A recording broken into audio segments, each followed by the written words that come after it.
Isang sikat na restaurant ng ating binisita sa bayan ng Cavite. Hindi lang bayan ng Cavite ang dumadayo dito, kung hindi ang mga taga Metro Manila din. Bukod sa masarap na mga pagkain dito ay talagang maganda rin ang ambiance at relaxing yung lugar. Sabi nga nila, busog ka na sa pagkain, busog din ang mata mo sa magandang tanawin ng lugar. Malawak ang area ng restaurant, meron open air at meron ding air conditioning area doon sa kanilang mga dining. Malawak din ang kanilang parking. Buka na palang pagpasok mo, ma-amaze ka na. Along the highway lang sila kaya madaling hanapin. Natatagpuan sa Barangay Tapia, General Trias, Cavite, ang Coble Cafe Bistro ng General Trias, Cavite. Tara guys, at samahan nyo ako at quick review natin.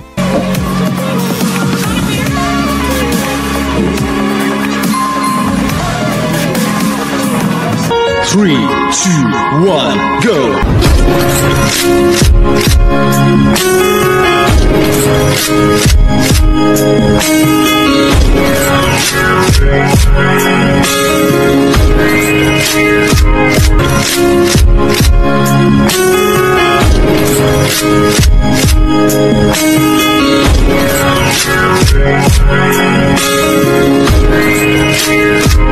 Wala po, isang mapagpalang araw po sa inyong lahat. Matagal ko nang nagpaplano na makarating dito. Simula pa nung bagong tinayo tong kubli dito sa may bayan ng General Trias. So nagkakataon kasi busy din dahil may trabaho din tayo. So nagkataon na ngayon medyo free tayo kaya nakarating tayo ngayon dito. So along the highway lang sila. So kakaliwa lang kayo pag lampas silang ng Pinagtipunan, Barangay Pinagtipunan, General Trias, Cavite. So susunod na to ang dito sa may Barangay Tapia. So tabing kasada lang sila, kakaliwa lang kayo kung galing kayo ng bayan ng Gentry. Kung galing naman kayo ng galing Manggahan, pakanan naman. So maluwag din yung kanilang parking area. So regular din kami nagpunta rito para iwas tayo dun sa crowded area pag mga Saturday and Sunday. So hindi rin kahirapan hanapin kasi tabing kalsada lang, and then wasteable naman yung area ng Kubli restaurant. So mapakadali lang, makikita mo na kagad kay papunta ng Manggahan o manggagaling ka ng Manggahan. So along the highway lang, malaki naman yung kanilang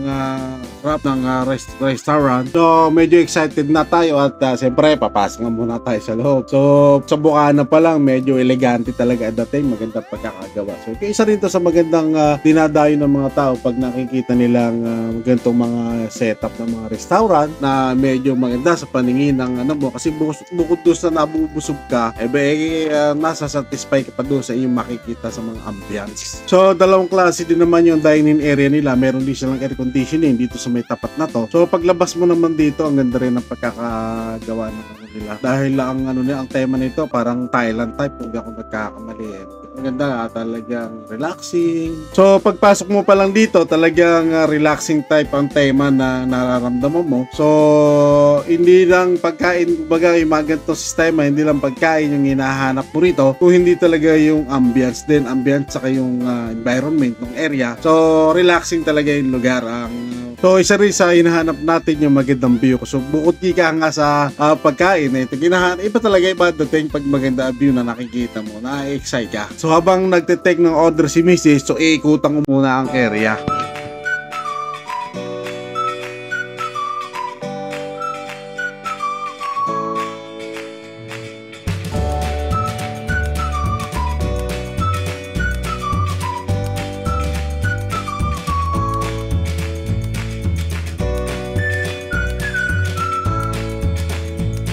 Sakto naman dito sa mahilig mag-jump, kumanta, pwede kayo maki-jump doon sa acoustic singer nila. So gusto ko maki-jump sana, kaso kagagaling ko lang ng concert, medyo paus pa ako. So sabi ko sa kanya. So dito marami kang pagpipilian ng pwesto. Pwede kayo sa baba, pwede kayo dito sa taas, kasi wala kasama naman doon sa venue nila eh. So talagang ito, kahit isang barangay kayo o ilan kayo, talagang hindi kayo mangangamba na konti yung mga question yung mga table o ano. So dito mapakarami kahit ilan pa, talagang kaya niya accommodate yung design nila. Hindi lang 100 ang kaya niyang i-accommodate. Doon naman sa medyo gusto privately. So tamang-tama sa inyo tong pwesto na ito sa taas. So medyo patago, hindi kayo masyado nakikita katulad kung mahiling magtago.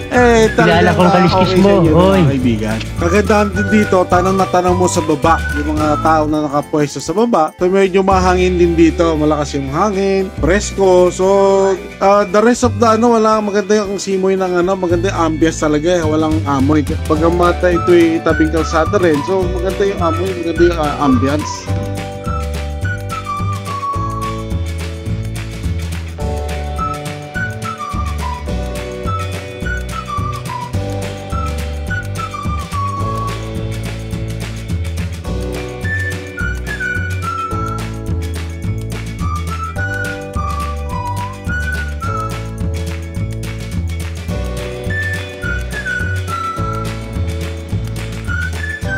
So, dito naman, ito naman yung CR nila. So, malinis din. Maganda rin ang pagkakagawa. Hindi naman baho. Talagang almoy alcampor. Amoy ko. So, ayos, malinis. Maganda rin naman yung kanilang palikuran.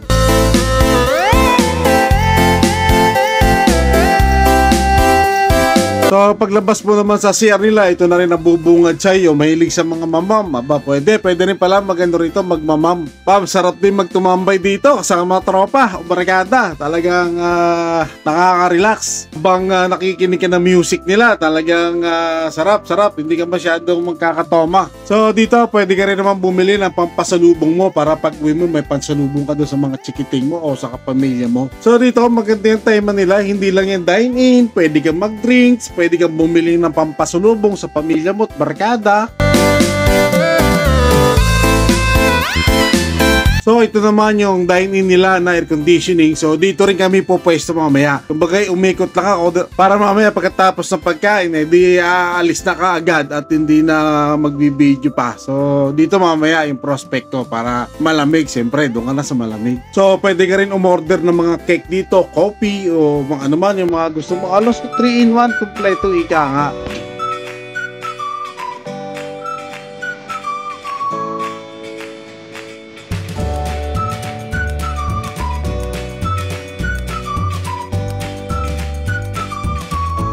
December dito na kami pumuwi sa air conditioning room nila. So hindi naman gaano karaming tao ngayon dahil regular day. So mas maganda doon ka sa malamig kasi mahirap pag laking Alaskador. So dalawa lang yung order namin, isang beef tapsilog at saka isang beef mami. So hindi mo kailangan umorder ng marami, yung tama lang, hindi ka para makatipid na rin. So yung rate naman sa kanilang pagkain ko 1 to 10 din ako.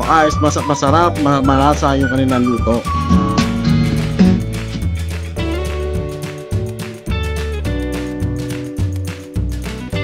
So hanggang sa muli mga kapatid at sana'y patuloy niyo akong suportahan at sana please follow, like and share. Maraming salamat po and God bless you more.